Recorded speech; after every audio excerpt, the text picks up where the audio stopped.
Bernard de Montréal, Par-delà le mental, chapitre 13. Les idées et le mental. Les idées constituent la fonction évolutive terminale de l'activité interdimensionnelle. Elles servent par nécessité le développement de la conscience, au-delà des valeurs idéalisées par l'ego inconscient dans un besoin perpétuel d'expression. Elles constituent un pont mental vivant reliant le cerveau au mental. Elles constituent l'essence vitale psychique et psychologique d'un ego constamment sous la pression pour se manifester en vue de remplir innocemment un rôle karmique déterminé avant l'incarnation dans un monde gouverné à son insu par la loi de nécessité psychique. Les idées créatives sont garantes de l'évolution civilisée, car elles assurent l'activité du mental à titre de canal de la conscience pour le bénéfice de la race humaine, de la civilisation et ultimement du moi individualisé. Elles offrent une mesure du potentiel évolutif relatif de la civilisation dans l'espace-temps de la race dans lequel l'individu, au terme d'un long cycle évolutif, doit être élevé à un statut universel d'indépendance créative et d'attributs psychiques perfectionnés. Les idées ne correspondent pas à une finalité idéologique, même si tel semble être le cas lorsqu'elles sont exprimées avec vigueur par les puissants de ce monde. L'avancée des idées ajuste constamment les abus et les illusions du passé.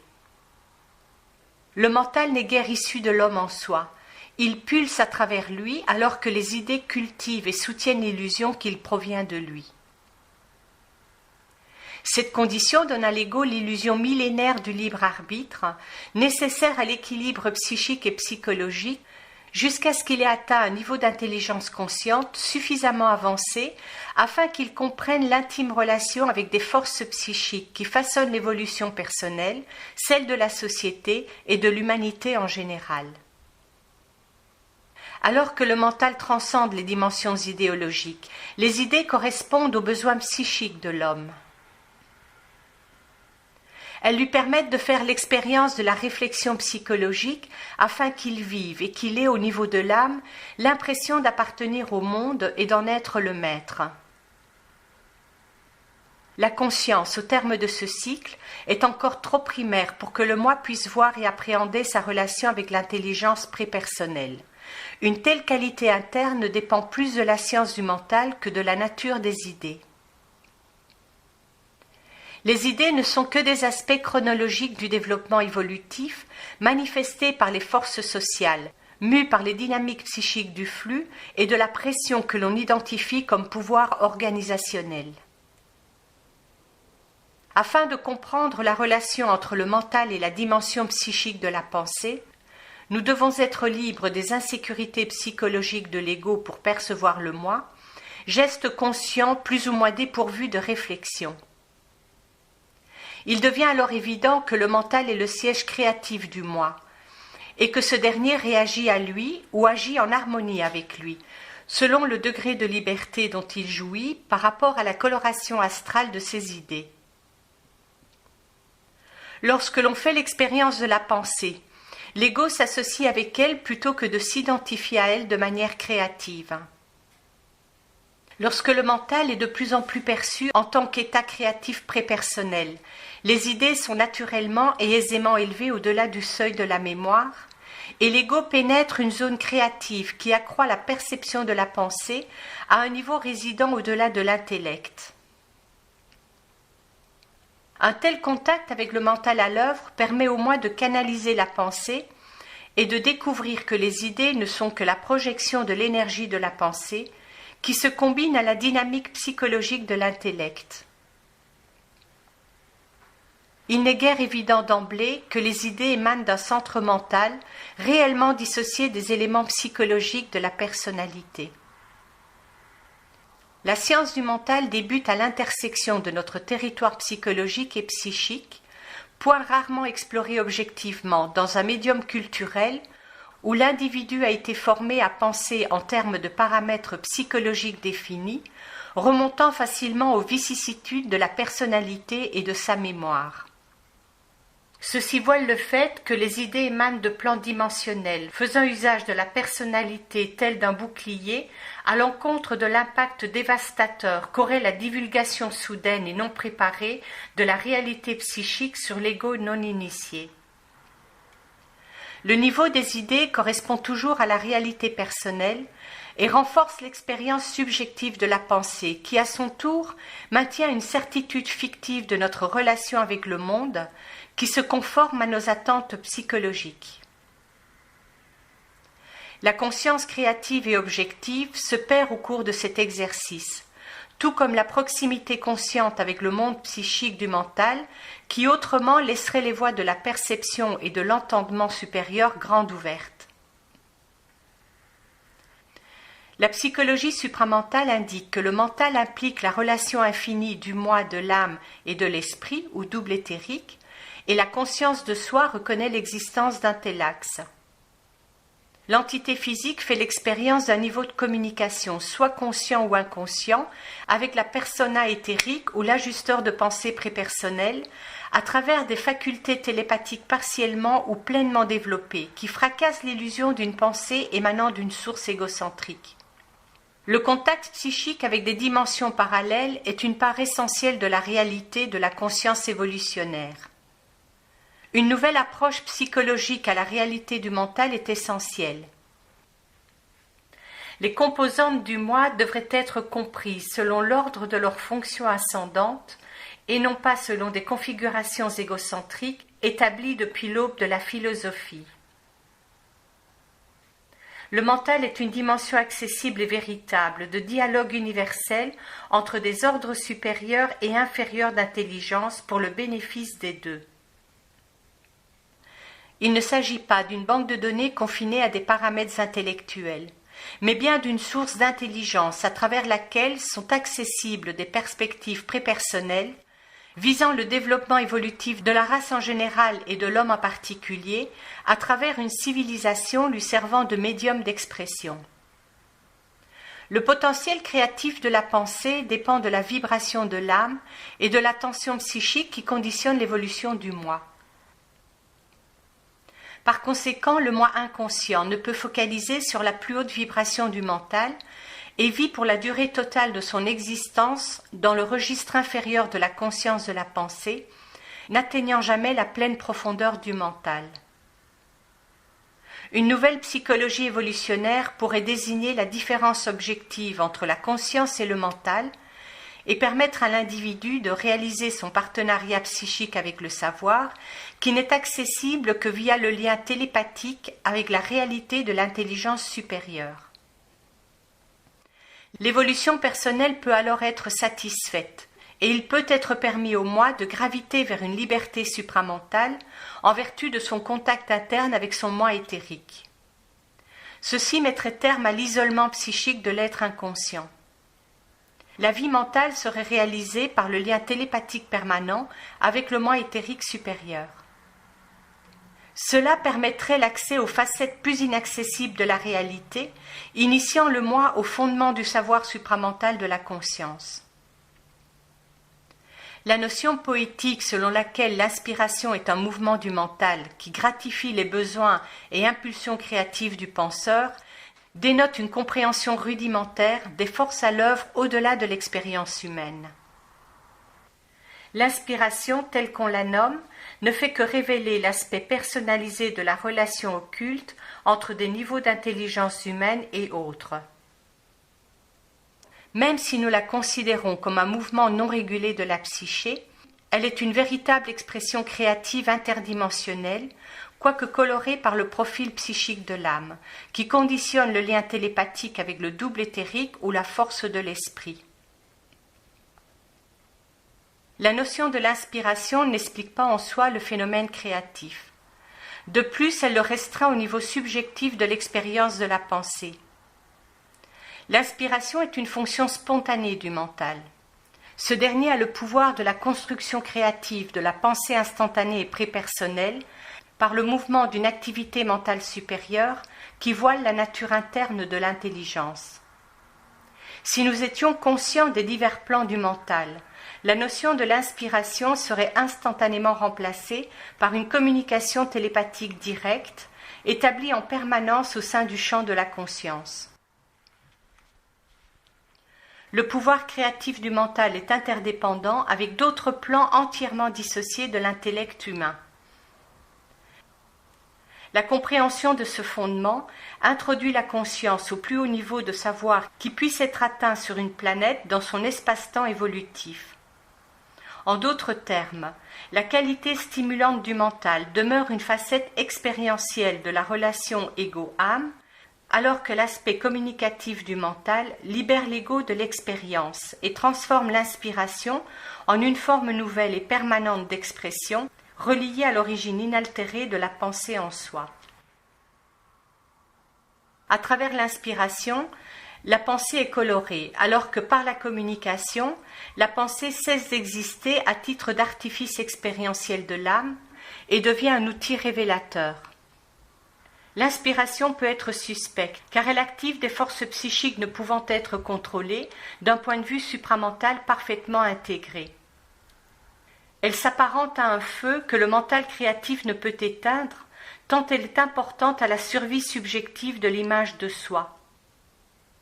Les idées sont traitées à travers le mouvement de l'énergie mentale et constamment ajustées au niveau évolutif de l'expérience de l'intelligence. Plus la conscience est intelligente et créative, plus les idées seront ascendantes et harmonieuses. L'occulte ou les lois inconnues du mental dissimulent une pleine compréhension du processus dynamique des idées, et l'individu se voit ainsi conditionné par leurs impulsions plutôt que de maîtriser sa propre énergie mentale. Le mental inconscient met constamment le corps mental en vibration ou dans un état de pulsation. Ceci crée chez l'être une tension psychique permanente, qui se transforme aisément en angoisse existentielle, jusqu'à ce que l'ego ait appris à traiter avec de l'énergie traduite en idées. Les idées sont trop souvent la source d'expérience, au cours de laquelle l'ego est amené à réaliser, malgré lui, le défaut de contrôle sur sa vie et la souffrance qui s'ensuit, ce qui fait partie de l'évolution de l'âme aux dépens du moi. L'homme est un être multidimensionnel dont les fonctions physiques, psychiques et psychologiques correspondent aux besoins qu'éprouve le moi à s'ajuster à son énergie mentale, afin que sa conscience puisse avec le temps se stabiliser de manière permanente dans le cadre humain. Scrutant davantage le sens du mental, l'individu en vient à comprendre que sa conscience est fondée sur le rapport entre différents plans d'activité intelligente.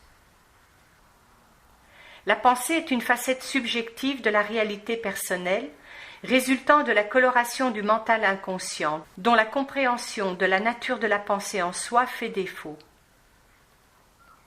La poursuite du développement du processus de la pensée, au-delà des limites psychologiques du moi ignare, mène à la perception d'un point de contact entre le moi inférieur et un plan mental ou psychique supérieur, siège du moi supérieur ou du mental créatif.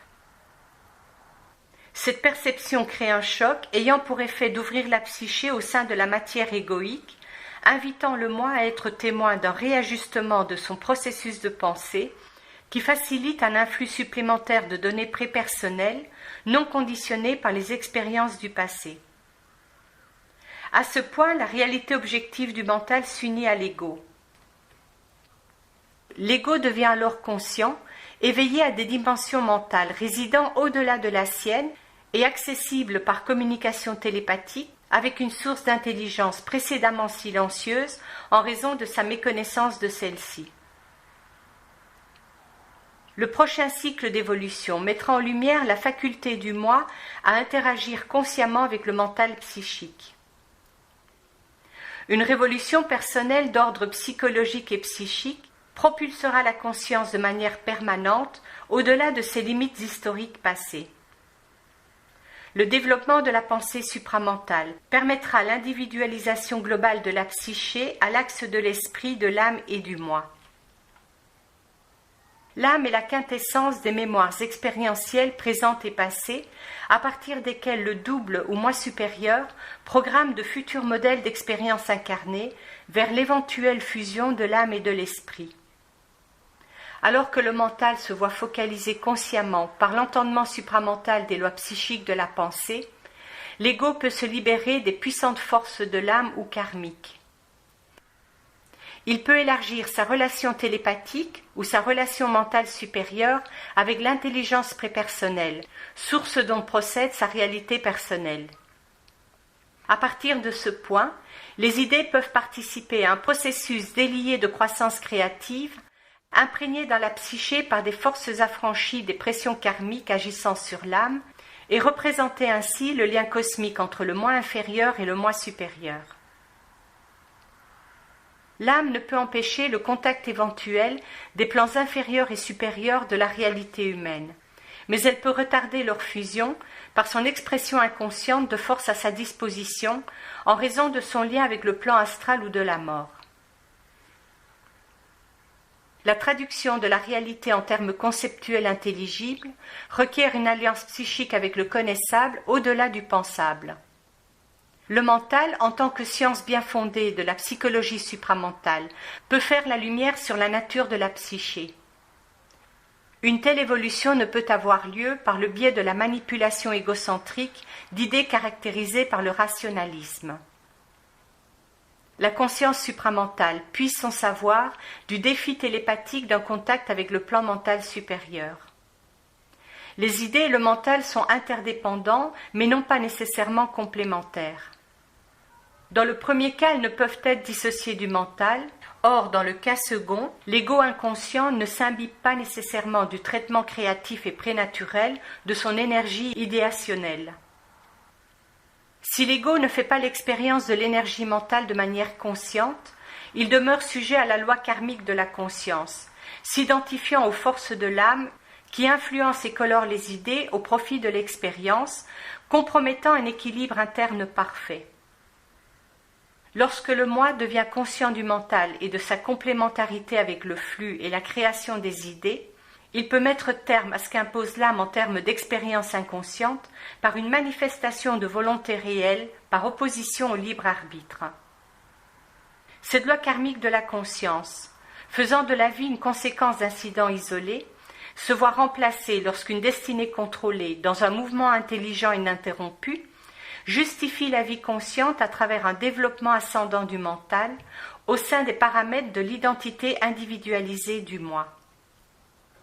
Les idées inconscientes sont la manifestation du contrôle qu'exerce l'âme sur l'expérience humaine, nous contraignant d'admettre, en dépit de nos idées, que la vie est un processus conditionné par des forces résidant au-delà de notre contrôle. L'élévation de l'état de la conscience humaine remplace des habitudes mécaniques.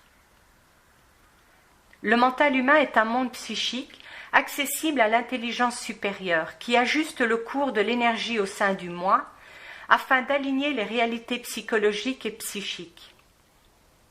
Le mental supérieur ne peut être introduit à la conscience de l'ego qu'à travers l'ouverture d'un centre supramental qui convertit l'énergie psychique en une puissance créative infinie. Le mental est un monde interne de communication de la pensée et non pas un état. Il est perçu tel un état car nous ne parvenons pas à dénouer ces mécanismes internes subtils. Voilà ce qui entrave la compréhension harmonieuse entre les hommes, alors que leur personnalité perturbe les énergies de leur communication. Cet aveuglement réduit le moi au rôle de victime à l'aide de la désinformation accumulée qui résulte de la nature involutive de la civilisation et des sociétés en général. La limite fondamentale de la conscience humaine trouve sa cause en ce que l'individu est dépourvu d'un centre mental psychique développé qui lui donnerait autrement accès à ses facultés internes, le mettant en contact avec l'intelligence objective, source de la réalité. L'intellect utilise la connaissance égocentrique, alors que la conscience supramentale crée des conditions de perception mentale qui sondent les mécanismes de l'énergie mentale. Cette différence est fondamentale aux deux états de conscience et non pas mutuellement exclusive à l'un ou l'autre. Alors que l'intellect utilise les centres inférieurs de la conscience pour comprendre les forces mécaniques de la vie, l'intelligence supramentale élève le mental à un niveau pouvant actualiser les facultés psychiques de l'individu, lui accordant une indépendance par rapport aux forces de l'âme, responsables de l'expérience aveugle. L'intelligence humaine est inexploitée. Cette énergie illimitée n'est disponible que si les attitudes égocentriques sont transformées en intelligence transparente non égoïque. Le nouveau cycle du développement de la conscience mettra en lumière les révélations du passé.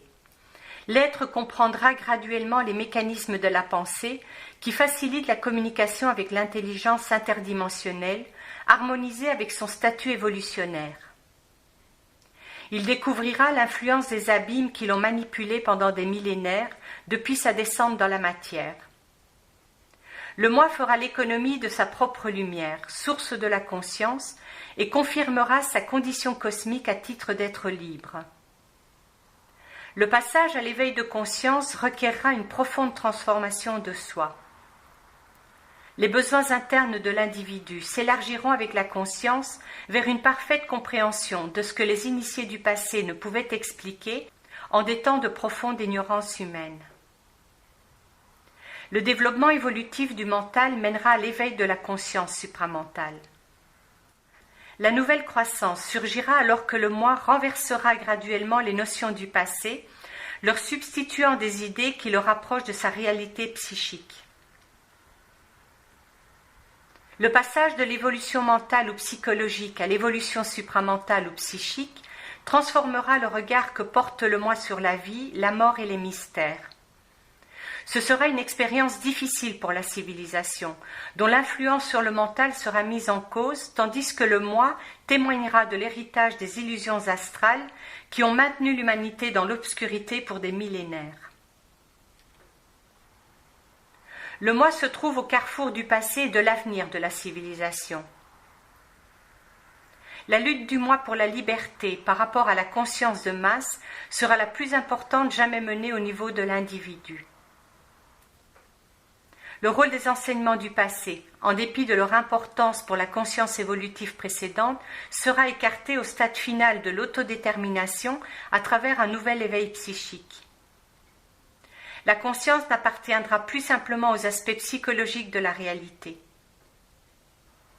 Elle plongera dans les dimensions psychiques du mental pour vaincre le syndrome de la culpabilité psychologique que l'on retrouve à la base de toutes les religions depuis l'aube de la civilisation. La conscience ne peut devenir transparente aussi longtemps que la culpabilité participe de sa composition. Cette part de sa nature astrale exclut le plein développement de l'intelligence créative en raison de la manipulation négative des émotions. Le mental est un phénomène cosmique aux proportions humaines. Alors que ces lois internes seront mises en lumière, les idées seront de plus en plus sous le contrôle humain, menant à la parfaite compréhension de la nature infinie du mental. L'expérience de la pensée doit être amenée à un niveau d'éveil nouveau qui satisfera la quête pour le savoir au-delà des limites astrales de l'ego subjectif. La phase difficile étant entamée dans nos sociétés servira à instaurer les mécanismes nécessaires à ce que l'on puisse se préserver soi-même, mécanismes qui firent tristement défaut par le passé. La grande lutte pour la liberté d'expression, en dépit d'une apparente décadence aujourd'hui, sera demain perçue comme une période à laquelle l'individu lutta inconsciemment à travers l'ère ténébreuse du lavage de cerveau historique qui conditionna tous les aspects de l'intelligence humaine.